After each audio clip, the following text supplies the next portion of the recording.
مدد ہوگی ان کی.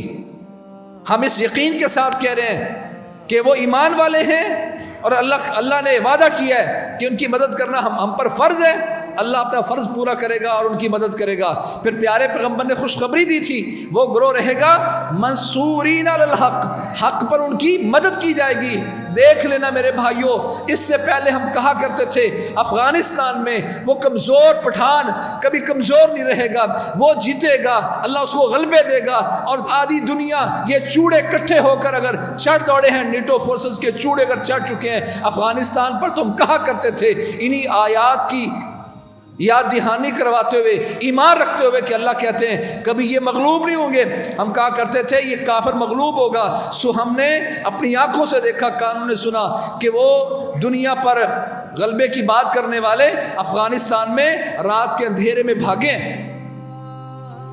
فضیلت الشیخ مفتی عبداللطیف اسلامک اسکالر, ان کے بارے میں بھی اللہ کے نبی کہتے ہیں منصورین علی الحق, یہ حق پر کھڑے رہے. غزہ کے لوگ, فلسطین کے لوگ, قدس کے لوگ اگر کھڑے رہے تو فرمایا اللہ تعالیٰ ان کی مدد کرے گا, حق پر ان کی مدد ہوگی. حکمران نہیں اٹھیں گے, مسلمان نہیں اٹھیں گے تو تتنزل علیہم الملائکہ, اللہ اپنے فرشتوں کے ذریعے ان کی مدد کرے گا, کیونکہ وعدہ ہے منصورین علی الحق. اور تیسری حدیث میں فرمایا ظاہرین علی الحق, حق پر غالب آئیں گے. یہ حق پر کھڑے ہیں اور اس حق کی بنیاد پر یہ غالب آئیں گے اور کفر کو رسوا کریں گے. یہ اللہ کے وعدے ہیں, اللہ کے رسول کے وعدے ہیں, اور اللہ اس رسول کے وعدوں سے سچا کوئی نہیں. غزوہ احزاب کے موقع پر بھی تو دو طرح کے لوگ تھے جو کہتے تھے ما وعدنا اللہ ورسولہ الا غرورا, کہ اللہ اس کے رسول نے جو وعدے کیے ہیں وہ جھوٹے ہیں, دھوکے ہیں. یہ سامنے اتنا لشکر آ گیا ہے, یہ تو مدینے کو ملیا میٹ کر دے گا, مسلمان آج شہید ہو جائیں گے. پر جو سچے ایمان والے تھے وہ نے جب یہ لشکر دیکھے کہا ھذا ما وعدنا اللہ ورسولہ وصدق اللہ ورسولہ. یہ وہ چیز ہمیں نظر آ رہی ہے جس کا اللہ اس کے رسول نے وعدہ کیا ہے, اور اللہ اس کے رسول کا وعدہ سچا ہے, اور اللہ اس کے رسول نے سچ کہا ہے.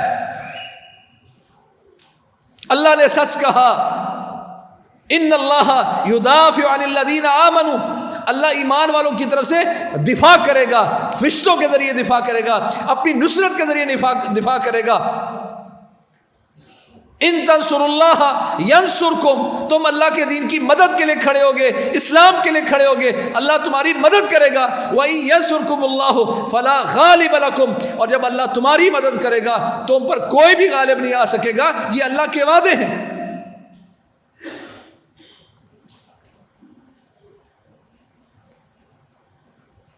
آج یہاں دیکھنا ہے کہ میں کس قدر ان وعدوں پر یقین رکھتا ہوں, مجھے کتنا ایمان اور یقین ہے.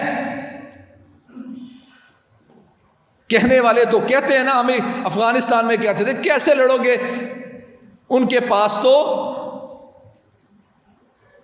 بڑے بڑے میزائل ہیں, بلیک ہاک ان کے پاس ہیلی کاپٹر ہیں, نیچے اوپر ہو کر تمہیں وہ ماریں گے, تم کیسے لڑو گے.